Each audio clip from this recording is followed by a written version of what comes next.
አናሊሲሱን አምጥተዋል። ምንድነው የሚያደርገው? ለምሳሌ እኔ በቃል የምናገረው ነገርና ከተለያየ ከብዙ እንትን ጋር ተደምሮ ያለውን ነገር ከመሃል ቴክኖሎጂው ያወጣውና ማች ይሰጣል ማለት ነው። ቀላል ቴክኖሎጂ ነው አሁን ያለው። እሱን አናሊሲሳችን እንደዚህ ያሳያል ብለዋል።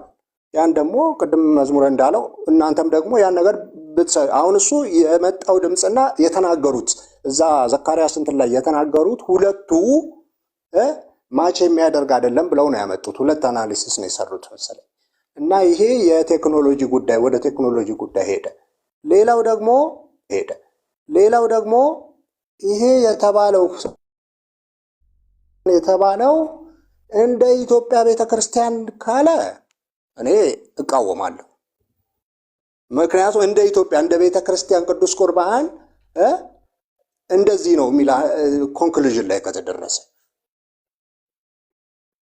አሁን በቅዱስ ቁርባንም ይሁን ዝም ብሎ በምግብም ይሁን በምናምን የሆነ የማይታወቅ ቦታ ላይ የሆኑ ሰዎች ክፋት ሰሩ ከሆነ የትም ቦታ እኛ ጋር የሆነ ገስታውስ ብለው የሆነ ነገር ብለው የሆነ የማይሆን ጉድ የሚሰሩ ሰዎች አሉ።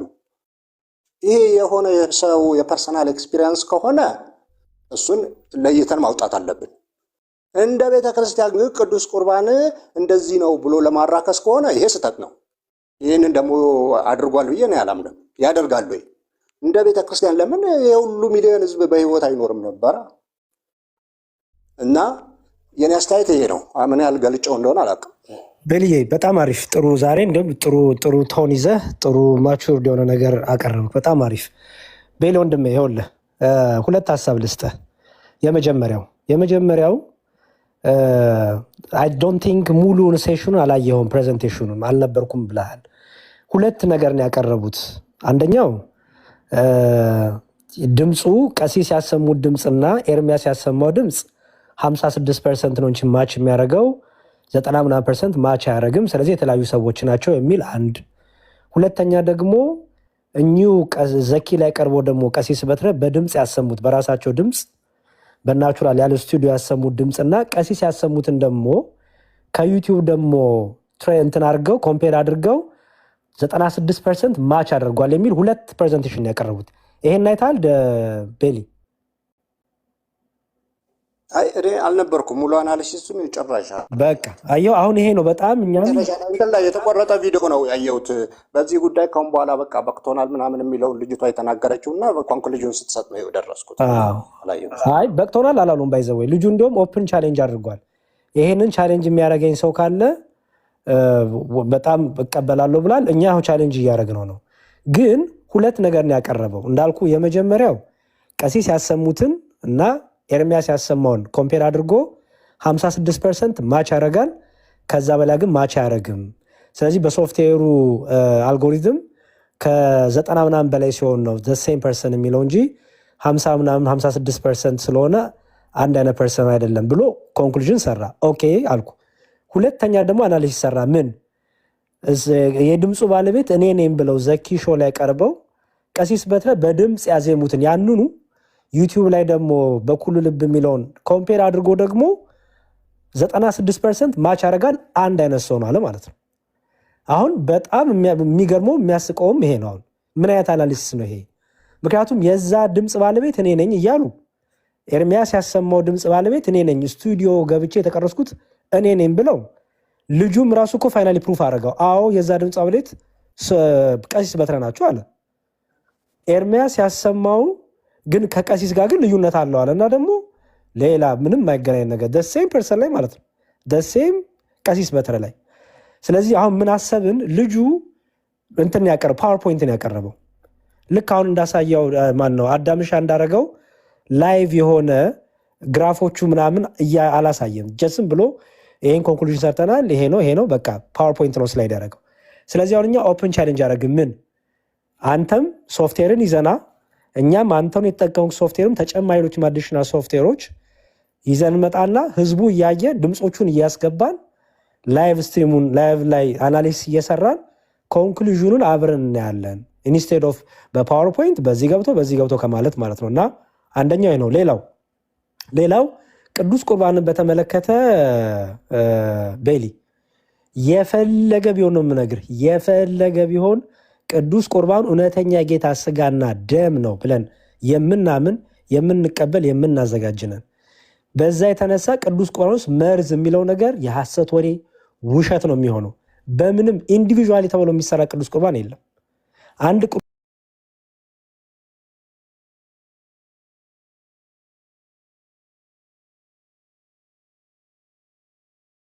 ቅዱስ ቁርባን ተዘጋጀ ማለት ሁሉም በህብረት የሚቀበለው ነው። አስተውል። ምክንያቱም ቅዳሴ ላይ ነው ቅዱስ ቁርባን ያለ ቅዳሴ ስርዓት አይቀርብም። ሁሌም ቅዳሴ ይኖራል። ቅዳሴውን አንደኛው እንዲሁም ለየት የሚያደርገው ጸሎት ሌሎች ጸሎታችን ላይ ቅዱስ ቁርባን አናቀርብም። ቅዳሴ ጸሎታችን ላይ ብቻና ብቻ ግን የቅዱስ ቁርባን ስርዓት እናደርጋለን። ለምን? የህብረት ጸሎት ስለሆነ፣ የህብረት ማዕድ ስለሆነ ማለት ነው። ስለዚህ በምንም ሂሳብ ቢመዘን በህብረት የሚቀበለው ሁሌ የምንቀበለው ነገር ለሆነ ሰው ጋር ሲደርስ መርዝ ሆኖ የሚገልበት ምክንያትም የለም። ሲጀመር የጌታ እውነተኛ ስጋና ደም ህይወት ነው እንጂ እንዴት መርዝ ይሆናል? እና ይሄ የምንፈጽመው በምንም ሂሳብ ቢታሰብ ይሄ ውሸት ነው እና ይሄንን በደንብ አድርገን እንገፋበታለን። አናሊሲሱ ላይ ግን የነበረው ኮምፕሌናችን ይሄ ነው። ቤሊ ባይ ዘ ዌይ ጀስት በቅዱስ ቁርባን በተባለው ቤሊ እንድታሰብበት የምፈልገው ነገር አንደኛ ነገር ዲያቆን ያሬድ እንዳለው ፕራይቬትሊ የሚሆን ነገር የለውም። ግን እዚህም ያላቸው የብራዊትም ቤሊም እንድትጠይቁት የምፈልገው ኤርሚያስን እንዴት አወቀ በመርዝ እንደሞተ ነው ልጁ። ምክንያቱም እዚህ ሀገር ከኢትዮጵያ ውስጥ አልነበረም። አንድ የገዛ ወንድሞቹ እንግዲህ ታሞ ነው ሞተው ነው ያሉት። መርዝ እንደሆነ ማነገረው ነው። ሃው ዱ ዩ ኖው? ላይክ አንድ ሰው ወይ አሱም አድርጎ ድንገት ሞተ ተብለዋል። ታሞ ነው ሞተው፣ ግን ኩክሊ ስለሞተ አሱም ተደርጎ ነው ወይስ ምንድን ነው? ሃው ደስ ነው? አሁን ይሄ በሙሉ እኮ መጣራት አለበት አይደል እንዴ? በነገራችን ላይ የአዲዮም ነገር እንደገናም ቤሊም የብራዊትም ሌሎችም እንድትጠይቁ የምፈልገው ያ ሪኮርዲንግ በቴሌግራም ያሰማውን አዲዮ ከየት መጣ? ሪኮርዲንጉ ማን ሰጠው? ሰጪ እኮ ያስፈልገዋል አይደል እንዴ? አንድ ሰው ይሄውና ሪኮርዲንጉ ብሎ ሰጥቶታል። ማን ቀዳው? መቼ ተቀዳ? የሚለው ነገር እኮ ማወቅ አለብን። ግን ይሄ ሁሉ እንግዲህ አልተጣራም ማለት ነው እና ይሄንን እንግዲህ እንድታስቡበት ነው።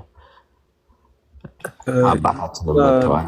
ዲያቆንዬ አንድ ነገር ልበልና ቦታ ልልቀቅ። በጣም ትልቅ ይቅርታ ማለት ይቅርታ ዘታውስ። እሺ በጣም ይቅርታ ዝም አለ። ኧረ ችግር የለውም አዳምዬ።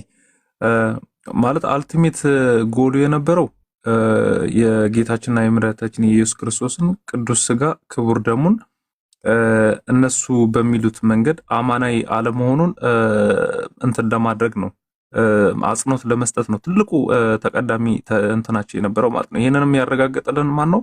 ራሱ ካህኑ ጌርሳም ሲናገር ነበር። ኦርቶዶክሳውያን ምንድነው በቅዱስ ቁርባን ሰውን ይገላሉ ማስረጃ አለኝ ብሎ በድፍረት የተናገረበትን ሰምቻለሁ በሚገባ ማለት ነው። እና አልቲሜት ጎላቸው የነበረው ይሄ ነው፣ ተቀዳሚ እንትናቸው ማለት ነው። ሲቀጥል ደግሞ ምንድነው ድርሰቱን ይዞ የመጣው ድርሰት ራሱ ተዋናይ፣ ራሱ ዳይሬክተር፣ ራሱ ፕሮዲውሰር ሆኖ የተወነበትን የተመለከት ነው ኤርሚያስ ማለት ነው። እና ድርሰቱ ሙሉ ለሙሉ የከሸፈበት እንትን ያለበት ነው። አሁን ያንን ለመሸፋፈን ነው የሚደረገው እንትን የሚለው ጥረት ማለት ነው። ሲቀጥል ደግሞ ቅድም ዲያቆን ዳዊት ብለውታልና ቴሌግራም ላይ የወንድሜ ልኮልኛል ላሳያችሁ ብሎ የሚታይበት ፓርት አለ። እኛ ስንልክ የሚልከው ሰው የሚቀመጠው እንትኑ በስተግራ በኩል ነው እንትን የሚለው፣ ተቀባዩ ደግሞ ሪሲቨሩ ደግሞ በስተቀኝ በኩል ነው።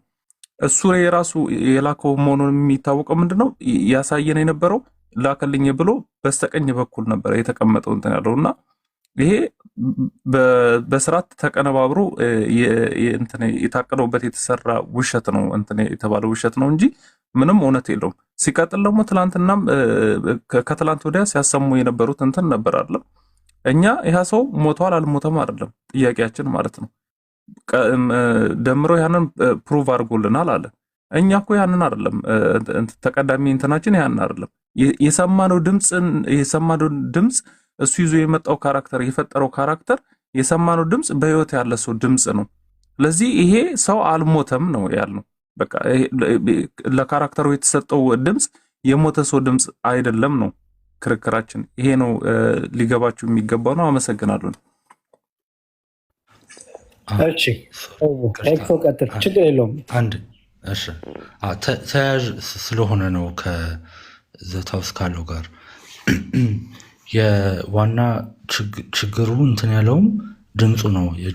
ድምፁ የያዘው ፐርሶና ቀሲስ ዲበኩሉ ቢያውቁ አዎ ብለው ቢያምኑ ያንን ነገር እሳቸውም ሀዘን መቀመጥ ነበረባቸው። ለምን እሳቸውም ቀሲስ በትረ እንደሆነ ስለሚያውቁ ማለት ነው። እና ዋና ፖይንቱም ያ ነው። ይህም እንትን ይበል ብዬ ነው። እሺ ኤክሶ፣ እንደ አንድ ነገር ማወቅ ያለብን ነገር አበበ ጉላት የሚለውን ስም ያስተዋወቀን ራሱ ኤርሚያስ ነው። አበበ ጉላት የሚባል ሰው ይወለድ፣ በምድር ላይ ይኑር አይኑር፣ አሮጋ ሽማግሌ ሰው ይሁን ወጣት ሰው ይሁን ወጣት ይሁን ምን የምናውቀው ነገር አለኛ? እኛ ኦርቶዶክሳን አናውቅም። የዚህ ሁሉ ሜዳፕ ስቶሪ ባለቤት ማን ነው? ኤርሚያስ። የውሸቱ ሁሉ ፋብሪኬት አድርገው ማን ነው? ኤርሚያስ። ስለዚህ አበበ ጉላት ሞቷል ተብሎ ስም ጠርቶ ሜንሽን ያደረገው ኤርሚያስ። አበበ ጉላትን ሜንሽን ያደረገን ያስተዋወቀን ኤርሚያስ። ከዛ ደግሞ ይሄው አበበ ጉላት ብሎ ደግሞ የቀሲስ በትረን በህይወት ያሉትን የእሳቸውን ድምፅ አበበ ጉላት ለሞተው ብሎ ደግሞ የሰጠው ድምፅ ኤርሚያስ አሁንም። ስለዚህ እኛ አበበ ጉላት እኛ ሞተ አልሞተ እኛ እኮ የምናውቀው ታሪክ የለም። የት እናውቀዋለን? ኦኬ፣ እኛ ያልነው ምንድን ነው? አበበ ጉላት በህይወት ኖሮ ከሆነ እንግዲህ መልካም፣ በህይወትም ከሌለ እግዚአብሔር ነፍሱን ይማር። እስከነጭራሹም ያልተወለደ በምድር ላይ ያልመጣ ሰው ከሆነ ደግሞ ፈጠራ ነው። ያንን ነገር ስለማናቅ ማለት ነው። አበበ ጉላት የሚባል ሰው ስለማናቅ። አበበ ጉላት ግን ተብሎ ግን ፕሩፍ ለማድረግ ይሄ ሰው ነው ለማለት የነበረ በምድር ላይ የነበረ ሰው ነው እኮ ለማለት ኤርሚያስ ያቀረው ፕሩፍ ምንድን ነው? የቀሲስ በትረን ድምፅ። እሳቸው ደግሞ በህይወት አሉ አልሞቱም። ስለዚህ ቀሲስ ዲበኩሉም እኛ ምናልን ድምፁን የተሰማው አልሞቱም በህይወት አሉ። ምክንያቱም እናውቃቸዋለን እሳቸውን አፋችንም ሞልተን አልሞቱም በህይወት አሉ። ሞቱ ተብለው እየተነገረባቸው ያሉት በስም አበበ ጉላት ቀሲስ በትረ አልሞቱም፣ የድምፁ ባለቤቱ አልሞቱም። ኤርሚያስ ዋሽተሃል። ይሄንን ያልነው እናንተ ምን እያደረጋችሁ ነው? ሞተ ስትሉ አልነበር? የት አቆሮ ነው ሞተ የምንለው? ሲጀመር ሞተ ለማለት እኮ ማወቅ ያስፈልጋል። አበበ የት እናውቀው ነበረ? ኦኬ፣ አሁን መጡ ቤተሰቦቹ የአበበ ጉላት ቤተሰቦችን አሉ። መልካም ጥሩ፣ ሞቷል አሉ። ኦኬ፣ በምን ሞተ? ኤርሚያስ ባለው አይደለም፣ ውሸት። ታሞ ነው የሞተው። መቼ ነው የሞተው? ኤርሚያስ ባለው ቀን አይደለም፣ ውሸት። ከዛ ደግሞ ኤርሚያስ ያሰማውን ድምፅም ደግሞ አሰማናቸው። ምን አሉ? ይሄ የወንድሜ ድምፅ አይደለም አለ ልጁ። ስለዚህ የዚህ ሁሉ የውሸት ፋብሪኬሽን የሰራው ኤርሚያስ እሱ ውሸታም እንዳይባል ይሄ ሁሉ ደግሞ ደብል ዳውን ሌላ ለውሸት